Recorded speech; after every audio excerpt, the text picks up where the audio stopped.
Night lay softly over Ur, and the rooftops shimmered like quiet waves under moonlight. Abram stood where the alley opened to the terrace, listening to the city breathe, donkeys shifting, distant laughter fading, the faint clang of a late merchant packing his stall. Above it all rose the ziggurat, a staircase of stone reaching into darkness, as if human hands could touch the heavens by force of pride. Abram's father, Terah, had built a life here. Clay and trade, family and custom, the steady rhythm of gods made of wood and polished stone. And yet Abram felt a restlessness that did not fit any carved idol. He had watched priests lift incense. He had heard promises spoken in practiced tones. But in his heart there was an empty place wide as the desert, waiting for something true.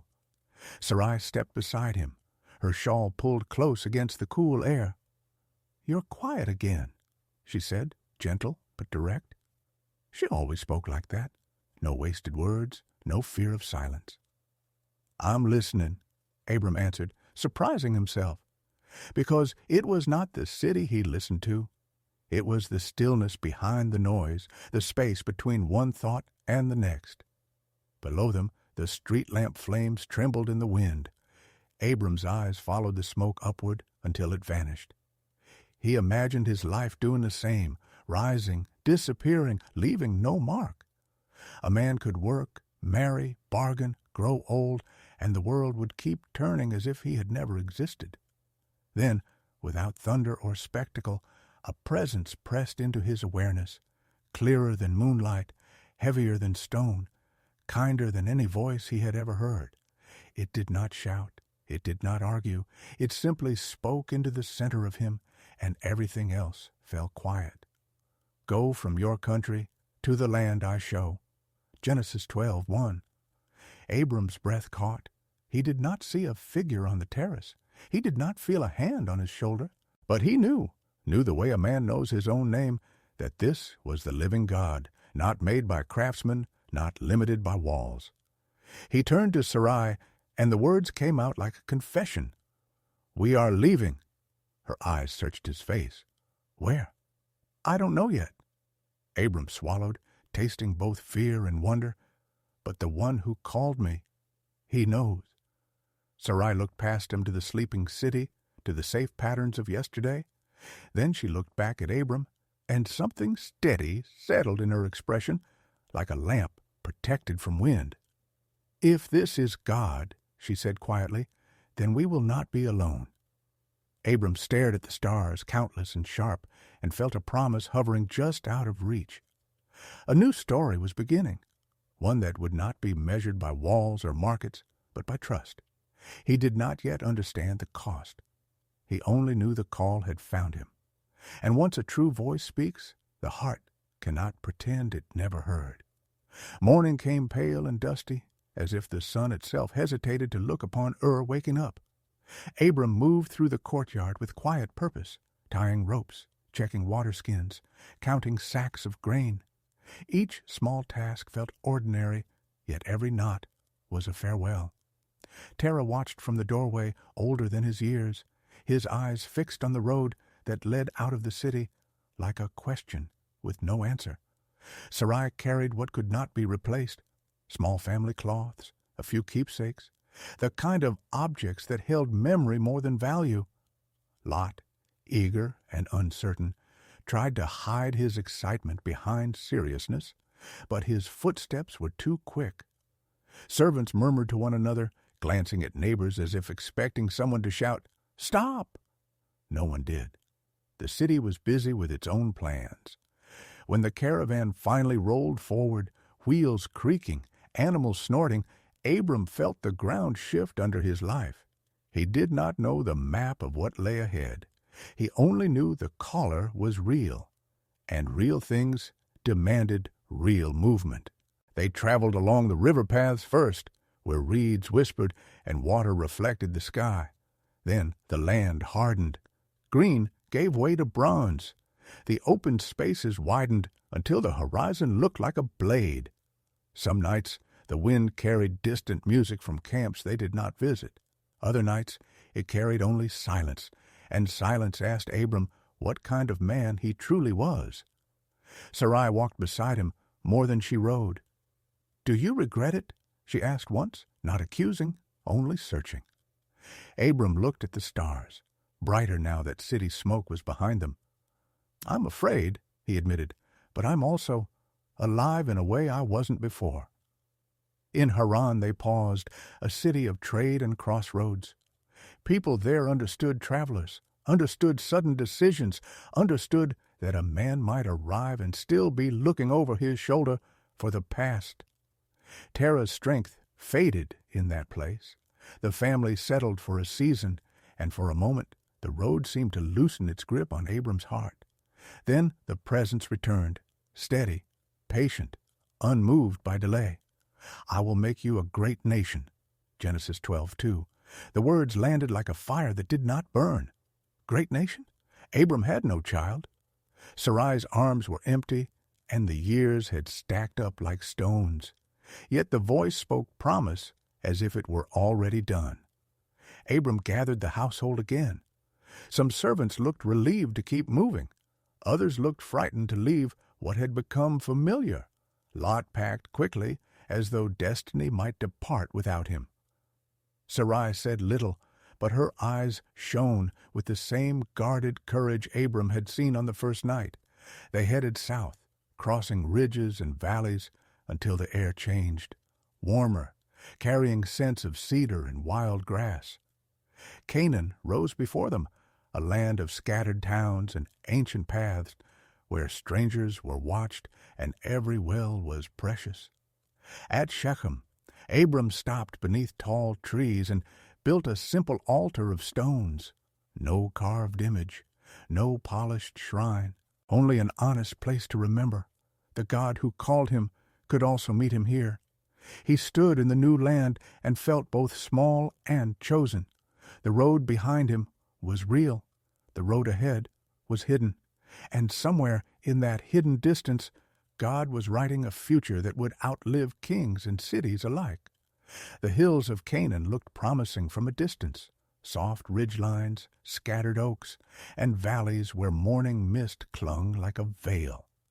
But as Abram's tents settled into the soil, the land revealed its first hard lesson. The rains did not come. Week by week, the grass thinned. Wells sank lower. Shepherds argued quietly over pasture that used to be open to all. Even the wind seemed dry, carrying dust instead of comfort. Abram watched his servants measure grain with careful hands. Sarai stood nearby, calm on the outside, but Abram could read the worry in the way she held her breath. Lot's herds were growing too, and the burden of mouths and animals pressed on every decision. Abram had obeyed the call, built altars, walked the boundaries of a promise, yet now the promise felt like it was cracking under the heat. He prayed the way a traveler drinks, not for luxury, but for survival. Then the path opened in the only direction that still had food, south toward Egypt, where the river made the fields green even when other lands failed. The road down was crowded with hunger. Families moved like shadows, carrying baskets and hopes. As they neared Egypt's borders, Abram felt another kind of fear rise, not from famine, but from people. Egypt was powerful. Its officials watched strangers with sharp eyes. Sarai's beauty drew attention even through travel-worn cloth, and Abram suddenly saw how fragile his life could become in a foreign court. He spoke to her at dusk, away from listening ears. "Please, say you are my sister," he said, voice tight, "so they treat me well." His words were not proud. They were the words of a man trying to keep death from stepping into his camp. Sarai's gaze held both hurt and understanding. "I will do it," she said softly, "but remember who called us. Fear cannot be our master." They entered Egypt like ants entering a palace courtyard. Officials noticed Sarai, and soon invitations came, too polite to refuse. Abram's stomach twisted as Sarai was taken into the sphere of Pharaoh's house, not harmed, but held in the cold safety of royal walls. Abram received gifts, animals, servants, provisions. Yet each gift felt heavy, as if it were chained to his conscience. In the night, Abram lay awake, staring at darkness. He had left idols behind, but fear still followed. He whispered into the silence, "God, I have nothing but you." And God answered, not with applause, but with action. Trouble fell upon Pharaoh's household, sudden and undeniable, like a warning bell no one could ignore. Pharaoh demanded truth, and the truth came out like a stone pulled from a wound. "What have you done?" Pharaoh said, anger and alarm mixed together. He did not debate theology. He only knew he had stepped too close to a protected line. Sarai was returned to Abram unharmed, and Pharaoh ordered them to leave with what they had. Abram walked out of Egypt richer in goods, but humbled in spirit. On the road back north, the desert felt different, less like emptiness, more like mercy. Abram lifted his eyes to the sky and remembered the promise, "I will bless you, and you will be a blessing." Genesis 12:2. And he understood, with quiet shame and growing hope, that blessing was not the reward of a perfect man. It was the work of a faithful God. Abram returned to Canaan carrying more than supplies from Egypt. He carried a quiet lesson. A man can escape famine and still wrestle with fear. So he went back the way he had come, step by step, until the familiar ridges rose again and the air smelled of dry grass and distant smoke. At Bethel, where he had once called on the Lord, he rebuilt his altar stones, not to impress anyone, but to remember who had saved him when he did not deserve saving. Yet peace did not settle for long. Abram's flocks had multiplied, and Lot's herds had done the same. Tents spread wider, water-skins emptied faster. Shepherds began to argue at wells, first with polite words, then with sharp ones. One morning, Abram heard shouting carry across the valley like a cracked drumbeat. He walked toward it and found men from both camps standing with clenched fists, accusing, defending, blaming the land as if the land had promised more than it could give. Abram lifted his hands. "Let there be no strife," he said, voice firm but calm. "We are family." Genesis 13:8, paraphrased. Lot approached, eyes restless. He loved Abram, but he also loved the feeling of becoming someone important. Abram saw it. He also saw the danger. If they stayed packed together, their blessing would turn into a battle. So Abram did something that surprised everyone. He gave Lot the first choice. They stood on a high place where the land opened like a scroll. To the east, the Jordan Valley looked green and rich, a ribbon of life cutting through the dry hills. From that distance, it shimmered like a promise of easy harvest. To the west and south, the hills of Canaan rolled in quieter tones, beautiful but demanding. Abram waited without pushing, without bargaining. Lot's eyes locked on the valley. He did not speak of prayer or calling or what kind of cities lay down there. He saw only abundance. "I will go that way," he said, pointing east. His servant smiled with relief. His tents began to move like a small kingdom breaking away. Abram watched them go until the dust swallowed the last cart. The hill suddenly felt wide and empty. Sarai stepped closer. "Are we losing?" she asked softly. Abram did not answer at first. He looked at the sky, then at the land beneath his feet, rough and honest. In that quiet, the Lord spoke again, steady as sunrise. "Lift up your eyes, all the land you see." Genesis 13:14-15 paraphrased. Abram turned slowly, as if seeing Canaan for the first time. Lot had chosen what looked easiest. Abram was left with what looked uncertain. But deep in his chest, faith settled like a strong root. He built another altar, not because life was simple, but because God was faithful. The Jordan Valley looked like a painting when Lot first settled there. Green fields, easy water, trade roads humming with opportunity. From Abram's hills, it was a distant shimmer. From Lot's tent door, it was a promise that seemed to keep itself. But promises built on soil can change overnight. One afternoon, a breathless runner climbed the rocky paths toward Abram's camp. Dust covered his hair and cheeks. His eyes were wide with shock. He fell to his knees and spoke in broken phrases. A war had swept through the valley. Kings from far regions had marched like a storm, taking grain, livestock, and people. Cities that once sounded proud now sounded terrified. And Lot had been taken with the captives. Abram stood very still. He could almost hear the old argument at the wells, the moment of choosing two roads. Lot had chosen the valley's beauty. Abram had chosen peace. Yet blood ties do not loosen because of distance. Family is family, even when choices are painful. Abram did not wait for comfort or consensus. He moved. Servants who had never held a weapon tightened belts and gathered supplies. Allies from nearby, men who respected Abram's integrity, joined him without long speeches. By nightfall, a small force set out, not as conquerors, but as rescuers. The journey was fast and hard. Stars wheeled overhead like silent witnesses. Feet thudded on packed earth. Breath rose in white puffs when the air turned cold. Abram prayed while he walked, not with fancy words, only with a steady plea. Lord, guide us. Keep us from pride. Bring the captives home. They found the enemy camp in the dark hours before dawn. Torches flickered, and laughter drifted over stolen goods. Abram watched from the shadows, heart pounding, and remembered something simple. God's promise did not make him passive. Faith was not a chair to sit in. Faith was a road to walk. Abram and his men struck swiftly, dividing to confuse the guards. As camp jolted awake in panic, shouts rose, then scattered. In the chaos, Abram searched faces until he saw Lot, alive, shaken, but standing. Abram grabbed his arm, and Lot's eyes filled with relief and shame all at once. By sunrise, the captives were free, the stolen goods reclaimed. The valley winds carried a new sound. People crying with gratitude, animals bleating, carts rolling toward home. Abram did not celebrate himself.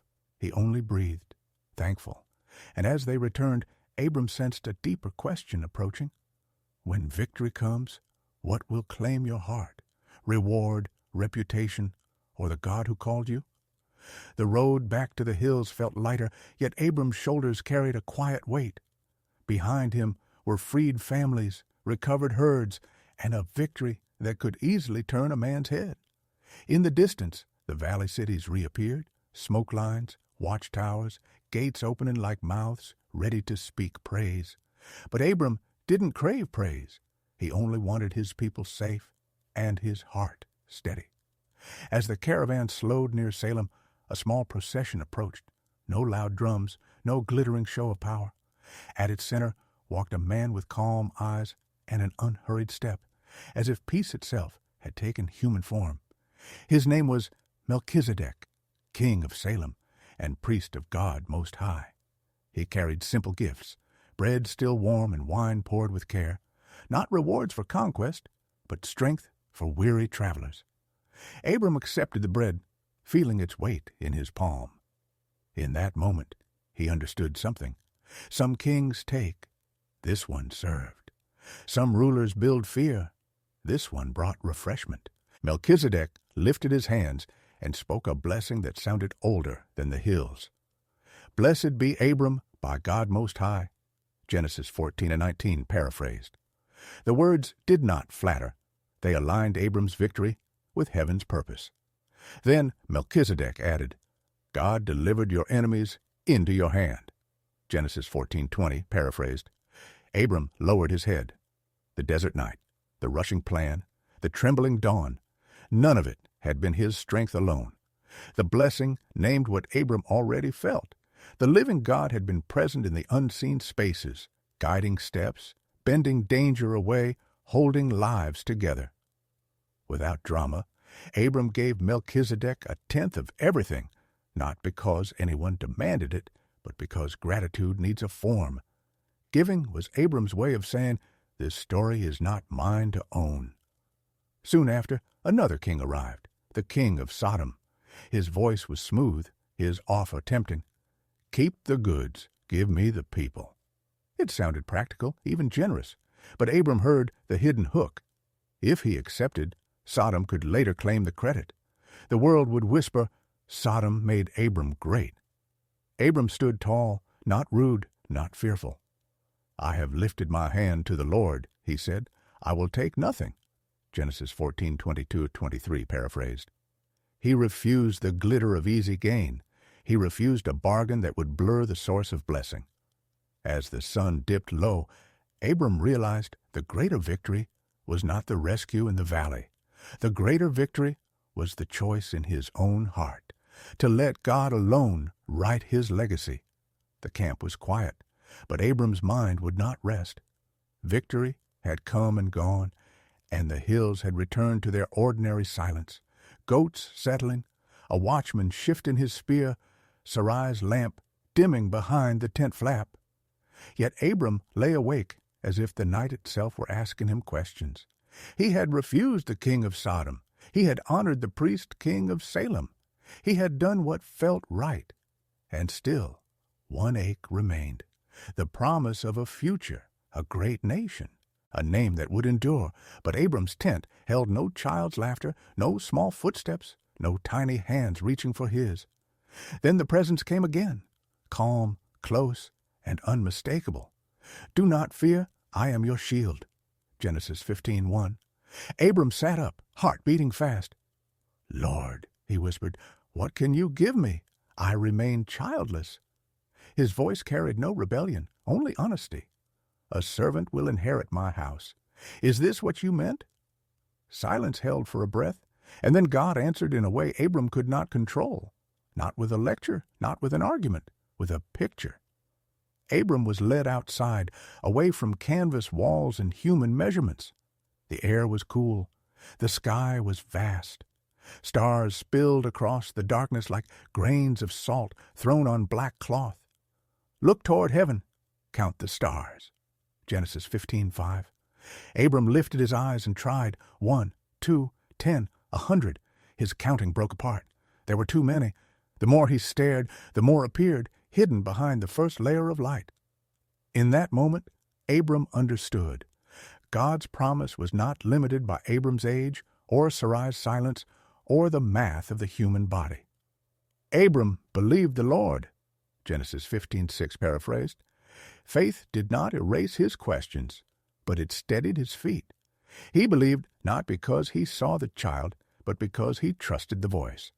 Still, the night was not finished. Abram asked, How will I know? And God met that question with a covenant, something ancient and solemn. Abram prepared the offerings as instructed, arranging them with trembling care. Birds circled overhead. Abram drove them away, guarding the moment like a flame. As the sun sank, a deep sleep fell upon him, heavy and holy. In the darkness, God spoke of seasons Abram would not live to see, of descendants tested, then delivered. They will come out with great possessions. Genesis 15:14 paraphrased. Then, in a vision, Abram saw it, a smoking firepot and a flaming torch passing between the pieces, God himself binding the promise as if saying, I carry this, even if you cannot. When Abram woke, dawn was brushing the hills with gold. Nothing looked different, yet everything was. The promise now had weight.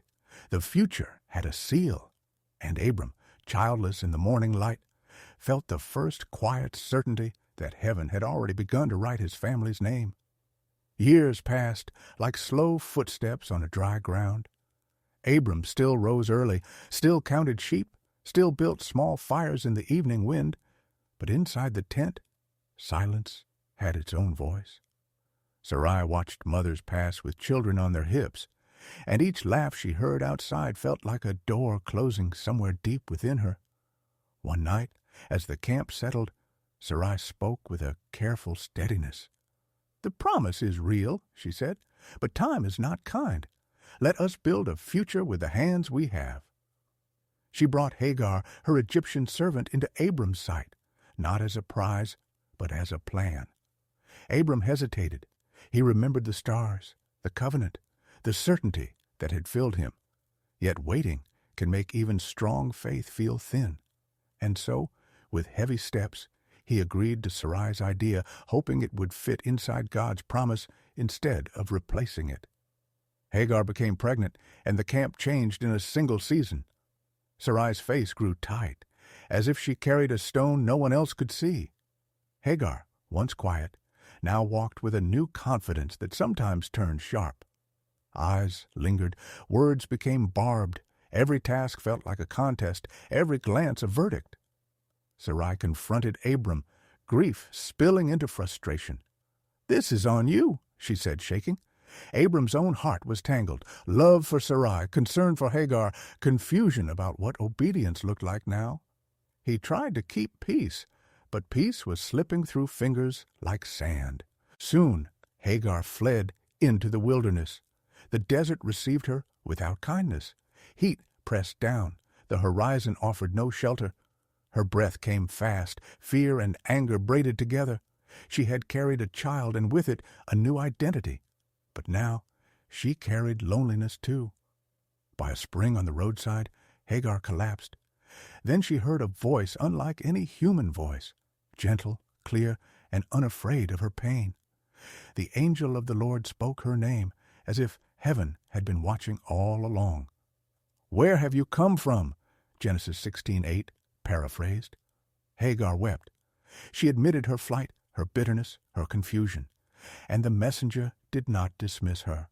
He gave her direction, and he gave her a promise. Her son would live, and his life would matter. "The Lord has heard your affliction," Genesis 16:11 paraphrased. "You shall call him Ishmael," the angel said. "God hears." Hagar stared at the sky through tears and whispered something astonishing. "You are the God who sees me." Genesis 16:13 paraphrased. In the wilderness, unseen by tents and leaders, she had been seen by God. She returned to camp with sand on her feet and a new weight in her heart, both hope and humility. Abram listened as the name was spoken, and the boy was born. Ishmael's cry filled the tent like a trumpet of consequence. Yet, as Abram held the child, another truth rose quietly beside joy. This was not the end of the promise. It was a chapter shaped by impatience, and God would still keep his word, on his time, in his way. Abram was 99 when the silence broke again. The camp had grown familiar. Same paths between tents, same dust on sandals, same quiet questions living behind every meal. Ishmael was no longer a baby. His voice carried across the hills, bright and real. Yet the older promise still hovered like a star you can see but not reach. Then the Lord came with a weight that made Abram's knees weaken, not as a distant idea, but as the living one who speaks and expects an answer. "I am God Almighty, walk before me." Genesis 17:1. Abram fell face down, because some words do not invite debate, they invite surrender. God spoke of covenant, not as a rumor, but as a bond. "I will establish my covenant with you." Genesis 17:2 paraphrased. Abram listened as if every breath was a doorway. And then came the first shock. God changed his name. No longer Abram, your name is Abraham.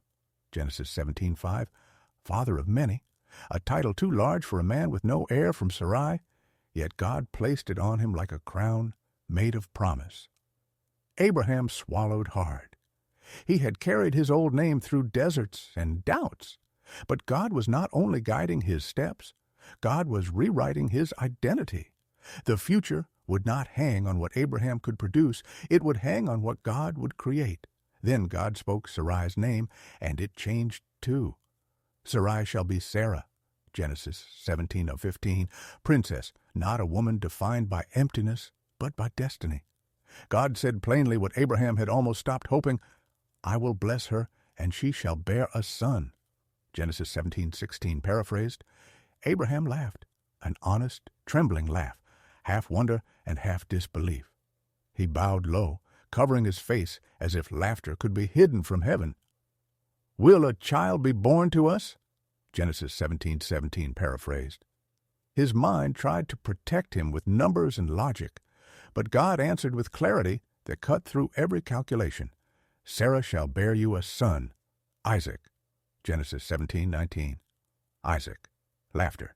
God turned Abraham's fragile reaction into the child's very name, as if to say, I can hold even your doubt and still keep my word. God also gave a sign of the covenant, an outward reminder meant to mark the family as belonging to him.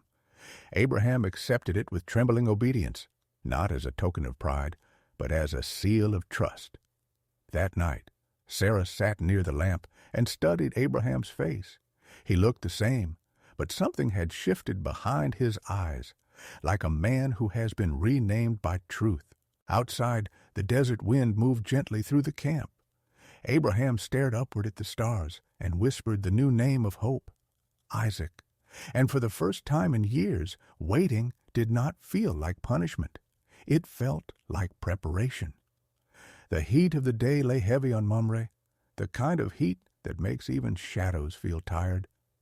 Abraham sat at the entrance of his tent, watching the air shimmer above the ground. Sheep rested. Servants moved slowly. The world seemed paused, as if time itself was waiting for evening. Then he looked up and saw 3 men standing nearby. They had not approached with noise, no shout, no warning, no dust cloud. They were simply there, as if the moment had opened and allowed heaven to step through. Abraham rose quickly, a sudden urgency in his bones. He ran to meet them, bowed low, and spoke with the deep courtesy of a traveler who knows the value of kindness. Please, do not pass by, he said. Rest and be refreshed. Genesis 18:3-4, paraphrased. Before they could answer, Abraham was already calling for water, for shade, for bread. He asked Sarah to knead fine flour, to make cakes quickly.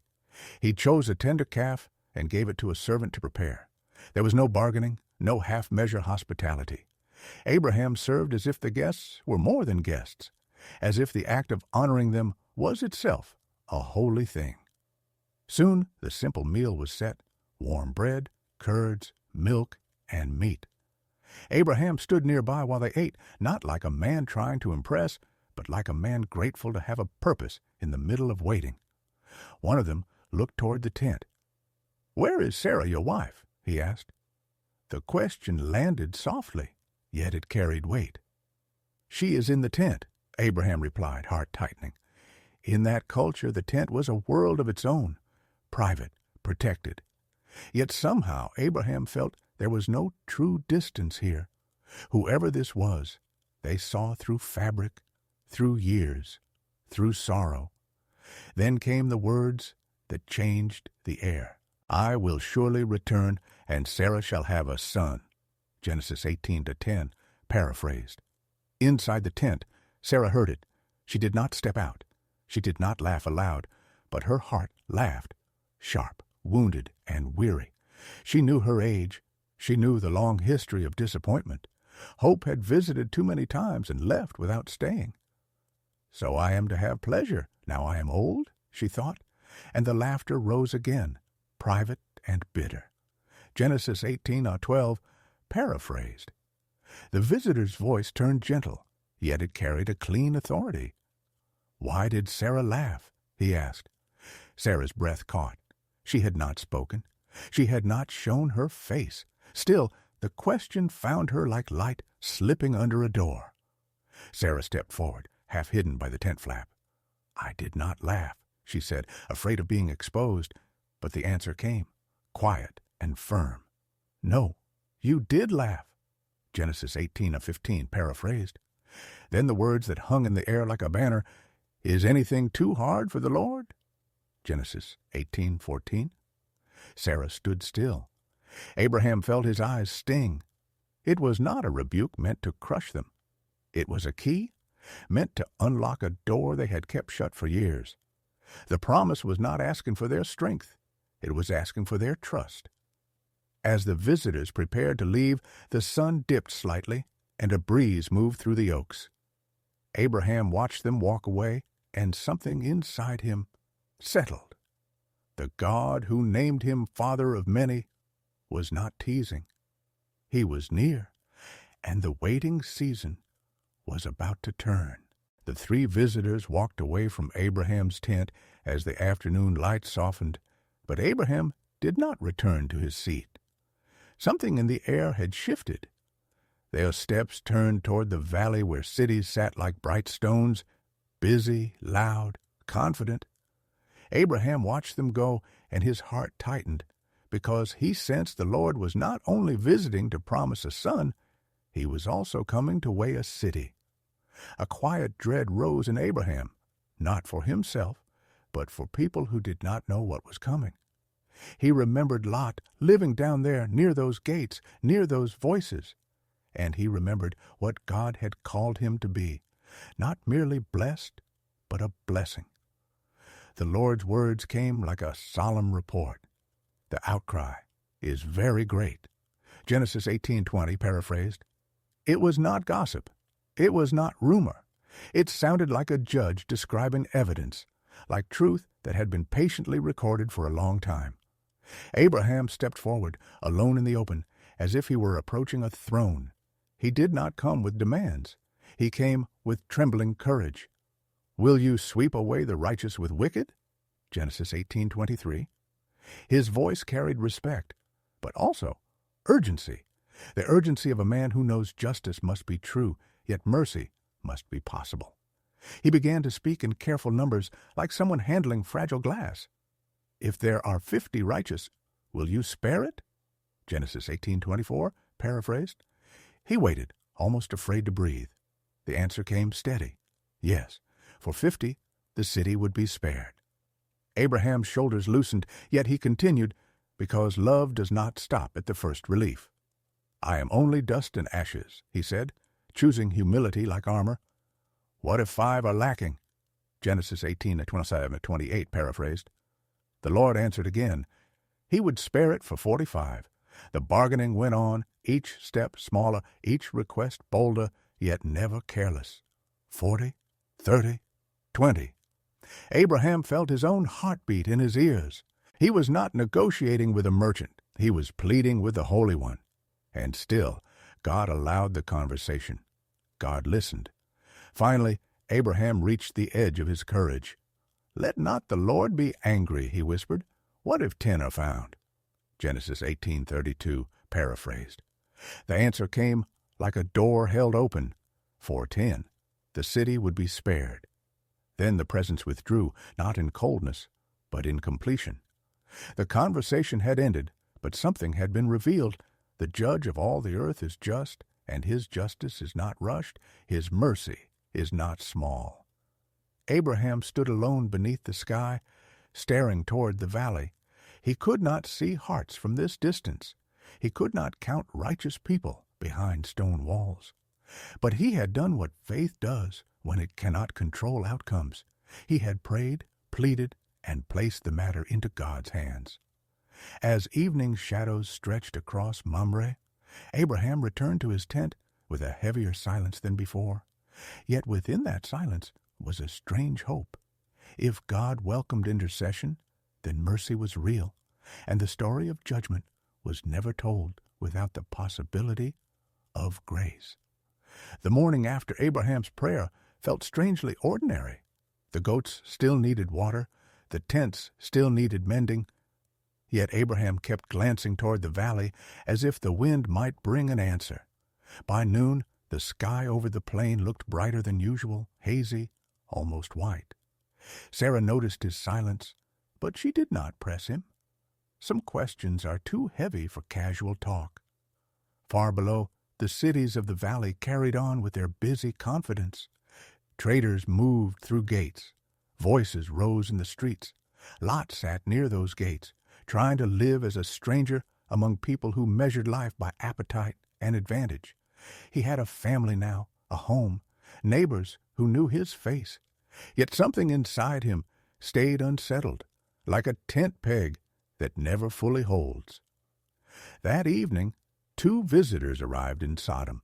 Their presence was calm, but their eyes were clear, as if they could see through walls. Lot recognized the difference at once. He hurried to them and urged them to stay under his roof. He spoke with the urgency of a man who knows danger hides behind polite smiles. The visitors agreed, and Lot prepared a simple meal. Night fell, and tension rose in the streets. The city's darkness was not only the absence of light, it was the absence of reverence. Lot stood at his doorway, trying to protect his guests, trying to reason with people who did not want reason. The visitors did not argue long. They acted. With quiet authority, they turned Lot back inside and shut the door, shielding the household from the crowd's confusion. Then the message came, direct and merciful. Take your family. Do not look back. Genesis 19:17, paraphrased. This was not fear-mongering. It was rescue. Lot's hands trembled as he gathered his wife and daughters. His heart clung to familiar walls, familiar streets, familiar plans. Leaving felt like tearing cloth. At dawn, the visitors urged them again. Lot hesitated, one last glance at the life he had built. And then, in a moment of grace stronger than his hesitation, they led him out. The city gates fell behind them. The road opened ahead. From the hills, Abraham watched the horizon. A thick column rose where the valley lay, not a small campfire plume, but a heavy haze that swallowed the morning blue.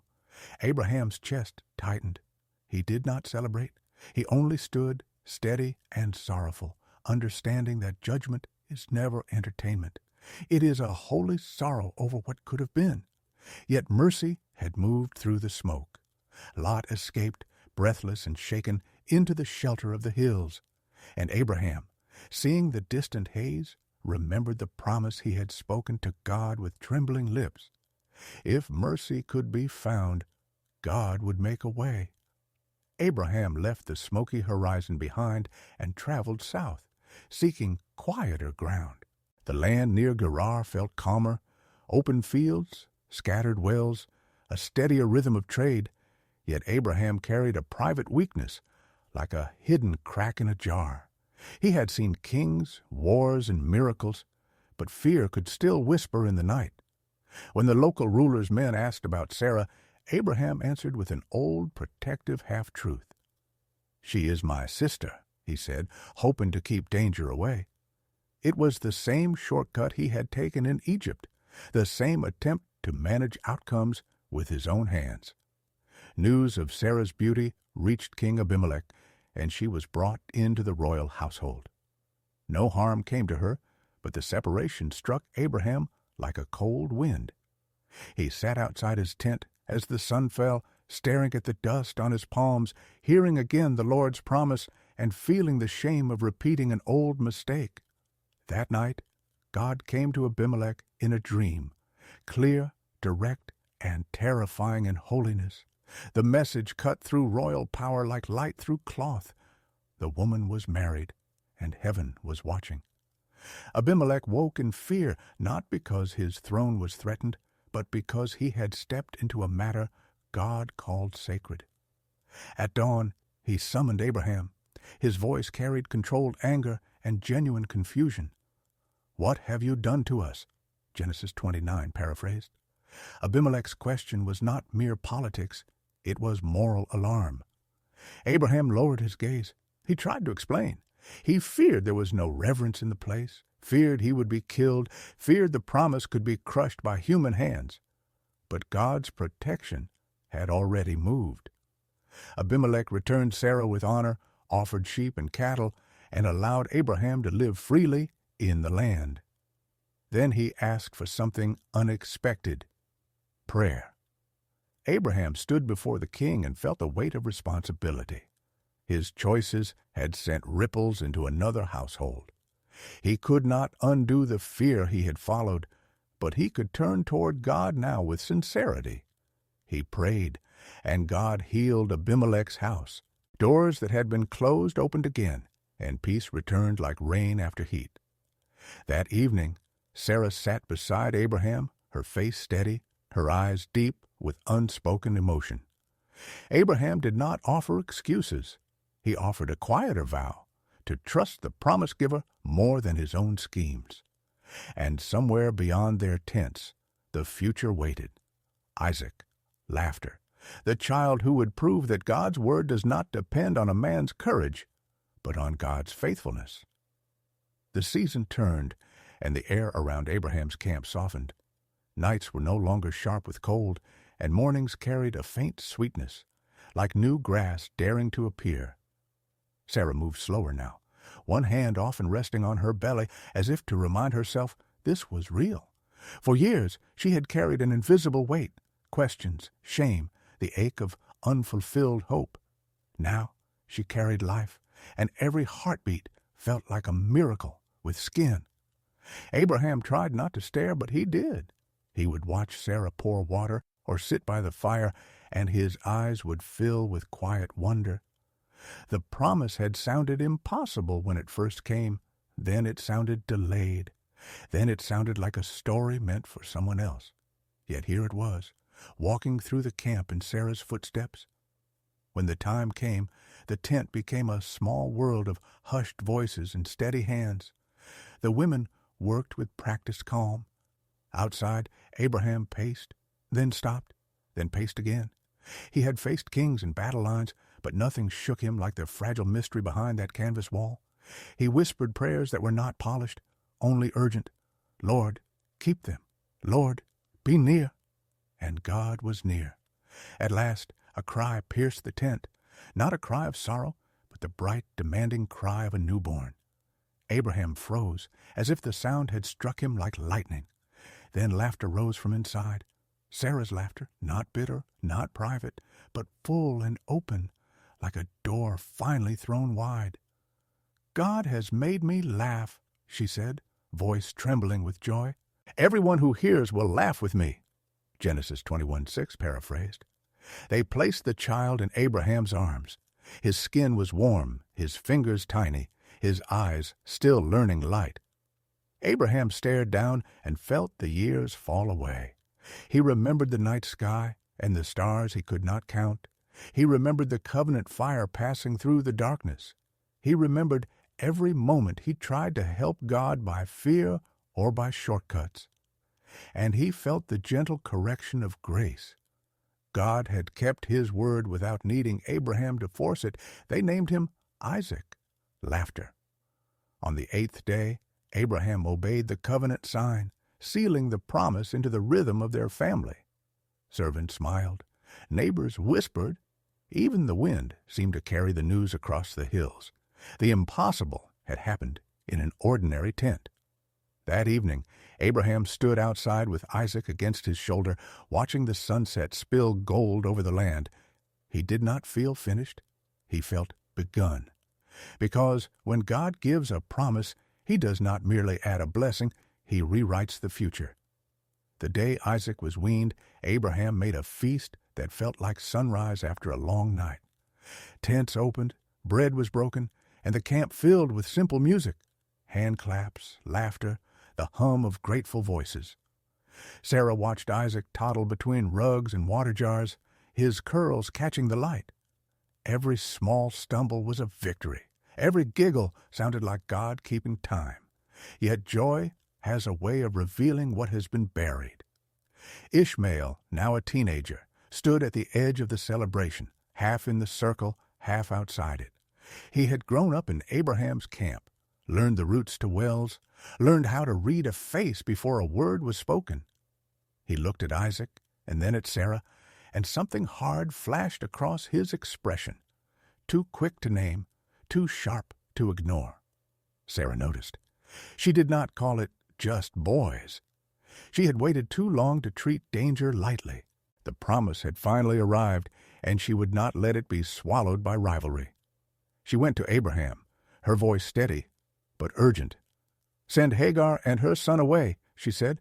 "The inheritance must be clear." Genesis 21:10 paraphrased. Abraham felt the word strike like a stone. Ishmael was his son. Hagar had suffered in silence in wilderness. Abraham's heart split between compassion and covenant. He walked alone beyond the tents, where the feast sounds faded into wind. He stared at the ground, as if answers might be written in dust. That night, God spoke, not to shame him, but to guide him. "Do not be distressed," the Lord said. Through Isaac, your offspring will be named. Genesis 21:12, paraphrased. Then, with the tenderness Abraham needed to hear, God added, I will make a nation of Ishmael also. Genesis 21:13, paraphrased. Morning came with a quiet heaviness. Abraham prepared bread and water and placed them into Hagar's hands. He did not perform a speech. His eyes carried what words could not. Sorrow, responsibility, and a strange hope anchored in God's promise. Hagar lifted her chin, brave and wounded at once, and led Ishmael away from the camp that had been both home and battlefield. As their figures shrank into the distance, Abraham stood motionless. The feast was over. The camp returned to its routines. Yet Abraham understood something deeper than comfort. God's covenant does not erase human pain, but it does not abandon anyone in it.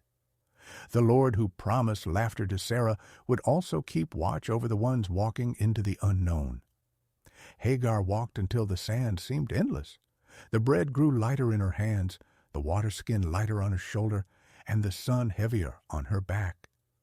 Ishmael followed in stubborn silence at first, trying to act older than his thirst. But the wilderness is honest. It does not care about pride. It only asks, again and again, what you will do when the last drop is gone. When the water finally failed, fear rushed in like a flood. Hagar looked at her son and felt her strength crack. She led him beneath a low shrub. Thin shade, but shade all the same. And then she stepped away. Not because she stopped loving him, but because love sometimes cannot bear to watch suffering with open eyes. She sat at a distance and wept. The sound was not loud. It was deep, like a well with no bucket. Her prayers were not polished. They were the kind of prayers a soul makes when it has nothing left to trade, nothing left to prove, and the wilderness answered with a different voice. God heard the boy. Genesis 21:17. The words came through an angel, clear and gentle. Do not be afraid. Genesis 21:17, paraphrased. Hagar lifted her head, startled by mercy speaking into dust and heat. The messenger did not scold her for weakness. He gave her direction and promise. Lift up the boy. I will make him a great nation. Genesis 21:18, paraphrased. Then something changed, not in the sky, not in the sand, but in Hagar's sight. She looked again and saw a well nearby, as if hope had been waiting just outside her panic. She ran to it, filled the skin, and brought water to Ishmael. His eyes opened wider with each swallow. Breath returned. Life returned. The future, which had seemed to collapse, stood up again on trembling legs. As evening cooled the dunes, Hagar watched her son sleep, and she whispered a name she had learned long ago. The God who sees. He had seen her in Egypt. He had seen her on the road. He had seen her now in a place where no palace could reach. Days later, far away, Abraham dug a well of his own and marked it with peace, calling the place Beersheba. Life kept moving. 2 paths, 2 stories, yet the same faithful God held them both. Because in Genesis, the promise is never only about one tent. It is about a God who hears cries in the wilderness and turns emptiness into a well. Peace had returned to Abraham's camp, but peace did not mean the story was finished. Isaac was growing, curious, bright-eyed, quick to laugh. Sometimes Abraham would watch him run between the tents and feel the quiet shock of it. The promise had a voice now. It asked questions. It learned the names of stars. It fell asleep with breadcrumbs on its lips. Then one night, God spoke again, clear, personal, and heavier than any word Abraham had ever heard. Abraham, here I am, he answered, the way he always had, because the call of God had shaped his whole life. Take your son, your only son, whom you love. Genesis 22:2, paraphrased. The sentence did not hurry. It named Isaac with a tenderness that made the command even sharper. God told Abraham to go to a mountain he would show him, and there to offer Isaac as a sacrifice. No thunder followed, no explanation, only the command and the silence after it, the kind of silence that makes a man feel every heartbeat. Abraham did not wake the camp with panic. Before dawn he rose, split wood, saddled the donkey, and chose 2 servants to go with them. His hands moved steadily, but inside everything shook. Sarah slept in the tent, unaware. Abraham stood at the entrance for a moment, listening to her breathing, and felt the weight of love and obedience pulling him in opposite directions. Isaac came out rubbing his eyes, hair tangled from sleep. "Where are we going?" he asked, voice soft and trusting. Abraham swallowed. "To worship," he said simply, because the word was true, even if the road was terrifying. They traveled for 3 days, 3 days of sun and shadow, of dust under sandals, of quiet meals where Abraham tasted nothing. Isaac pointed at birds, asked about trees, asked about the shape of clouds. Abraham answered as best he could, each normal question breaking his heart anew. He kept remembering the covenant, the stars, the laughter. He kept thinking, God gave him. God can keep his promise. But he did not know how. On the 3rd day, Abraham saw the place from afar. His breath caught. He told the servants to stay behind. "We will go, and we will return." Genesis 22:5 paraphrased. The words came out before he could test them. They sounded like faith speaking through pain. Abraham placed the wood on Isaac's back and carried the fire and the knife himself. Father and son walked on together, the path narrowing, the air thinning. Then Isaac asked the question Abraham feared most. "Father, we have fire and wood," he said, "but where is the lamb?" Genesis 22:7 paraphrased. Abraham looked at his son, this miracle, this laughter, and forced his voice to stay steady. "God will provide," he said. Genesis 22:8 paraphrased. And they climbed higher, step by step, toward the place where Abraham would learn what it truly means to trust the Lord with everything he loves. The summit was quiet, the kind of quiet that makes every footstep sound like a decision. Abraham stacked the stones with slow care, not because he doubted, but because his hands needed something to do while his heart fought to stay steady. The wind moved through the scrub like a whisper, and Isaac stood beside him, watching, trusting. When the altar was ready, Abraham turned to his son. His throat tightened. Isaac's eyes searched his face, and in that look, Abraham saw everything: promise, laughter, future, love. He did not speak many words because some moments are too deep for speeches. He only guided Isaac close, and Isaac did not pull away. He was afraid, yes, but he was not rebellious. He allowed his father's hands to bind him, not as a prisoner, but as a son who believed his father would not lie without a reason. Abraham laid Isaac upon the wood. The sky seemed wider than before. Abraham's breath shook. In his mind, every memory rose at once. The stars in the dark, the covenant fire, Sarah's laugh, Isaac's first cry. He lifted his hand, holding the knife, and his whole body trembled, not with anger, not with cruelty, but with a grief so heavy it felt like stone. Then heaven interrupted. "Abraham, Abraham!" Genesis 22:11. The voice cut through the air like light through fog. Abraham froze. "Here I am," he answered, choking on the words. "Do not lay your hand on the boy," the angel said. "Now I know you fear God." Genesis 22:12, paraphrased. The knife lowered. Abraham's knees weakened. He leaned forward, not sure whether to laugh or weep, and he untied Isaac with shaking fingers. Isaac's breath came fast, and Abraham pulled him close, holding him as if he might vanish. Father and son stood together, alive, under the same sky that had felt so silent a heartbeat ago. Then Abraham heard it, a rustling to the side, the scrape of hooves against stone. He turned and saw a ram caught by its horns in a thicket.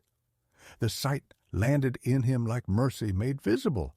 God had not asked Abraham to invent an ending. God had already prepared one. Abraham took the ram and offered it in place of his son. Smoke rose, steady and clean, and Abraham felt his soul exhale for the first time in days. He named that place with words that would echo through generations. The Lord will provide. Genesis 22:14. As they started down the mountain, Isaac walked close to Abraham, shoulder brushing his father's arm with each step. Neither of them spoke much, but in the silence, a new truth settled between them. The God who gives promises can also be trusted with what we treasure most, and He provides a way when we cannot see one. Mamre returned to its familiar rhythm, yet Abraham carried the mountain in his chest. Isaac was alive, the promise still breathing, but every ordinary day now felt like a gift that could only be received with reverence. Sarah noticed the change in Abraham's eyes, softer, deeper, as if he had seen the edge of eternity and come back quieter. Years folded into one another. Isaac grew into a young man, steady and thoughtful. Sarah's laughter, once delayed by sorrow, became the music of their tent. But even promised stories move through time, and time brings both joy and parting. Then Sarah's strength began to fade. No storm announced it, no dramatic sign, just a slow thinning, like a lamp nearing its end. Abraham stayed near her, holding her hand in the evenings, remembering every road they had walked together, Ur's rooftops, Haran's pause, the wide Canaan hills, the long years of waiting, the day Isaac cried his first cry. Sarah looked at Abraham with calm courage. She had been wounded by delay, yet she had lived to see God's word made real. That was her victory. When Sarah died, Abraham's grief was plain and tender. He wept, not with despair, but with the honest sorrow of love. He rose from beside her and faced a hard question, where to lay her in a land that was promised, yet not fully possessed. So Abraham went to the sons of Heth, the people of the land, and spoke with humble clarity. "I am a stranger and sojourner," he said. "Give me a burial place." Genesis 23:4, paraphrased. They offered him generous words, even flattering ones. But Abraham understood something important. A promise does not erase practical responsibility. He would not accept a favor that could later be taken back. He wanted a place secured by integrity. He asked for the cave of Machpelah in a field owned by Ephron. Ephron offered it as a gift. Again, generous words. But Abraham insisted on paying the full price. Silver was weighed carefully in public, so no one could question the transaction. The field, the cave, the trees, everything was made certain. It was not just a purchase, it was a quiet declaration. Abraham believed the promise enough to plant a permanent marker in the soil. Even in mourning, he acted like a man who expected God to finish what he began. Abraham buried Sarah there, and the land held her gently. When he stepped out of the cave, the sky was wide and calm. The ache remained, but so did the covenant. Abraham wiped his face, looked toward Isaac's tent, and felt the story moving forward again. Because God's promises outlive our losses, and faith learns to hope even with tears on its hands. Abraham's tent felt quieter after Sarah. The camp still moved, still breathed, but a certain laughter had become a memory that warmed more than it sounded. Isaac was grown now, carrying the calm strength of a son who had walked down a mountain with his father and learned that God provides.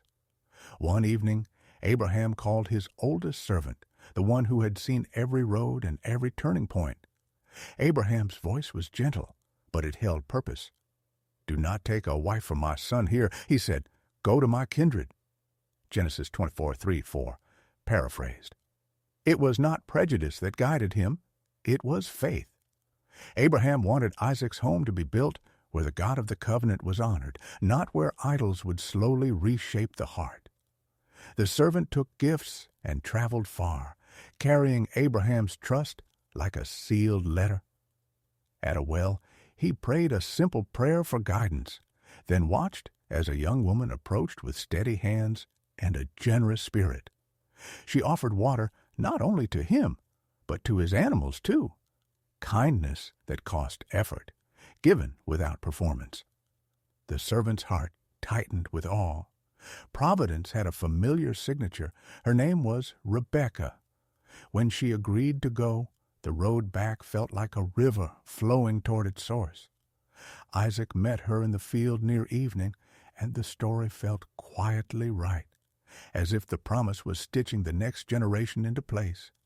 Isaac welcomed her into Sarah's tent, and comfort returned to him like a gentle cloak. Love grew, not loud, but real. Years later, Abraham's hair was white as desert salt. He had lived long, seen God's faithfulness in ways he never could have designed. His life had not been perfect, but it had been held. He had stumbled, feared, waited, laughed, wept, and learned. And through it all, the covenant had stayed steady, because it rested on God's character, not on Abraham's strength. When Abraham died, he was gathered to his people in peace. Isaac and Ishmael came together to bury him in the cave of Machpelah, the field Abraham had bought with honest silver and quiet faith. Genesis 25:9. 2 sons, 2 lines, 1 father, standing side by side in the shadow of a promise larger than any single tent. The wind moved through the trees, and the land listened. And here is what remains for us. God's call can begin in an ordinary place, but it leads to an extraordinary trust. Faith does not mean a life without hard chapters. It means walking forward anyway, believing that the one who speaks also provides. Walk before me and be blameless. Genesis 17:1. Not perfect, faithful, not fearless, steady. Because the God of Abraham still writes futures from surrender.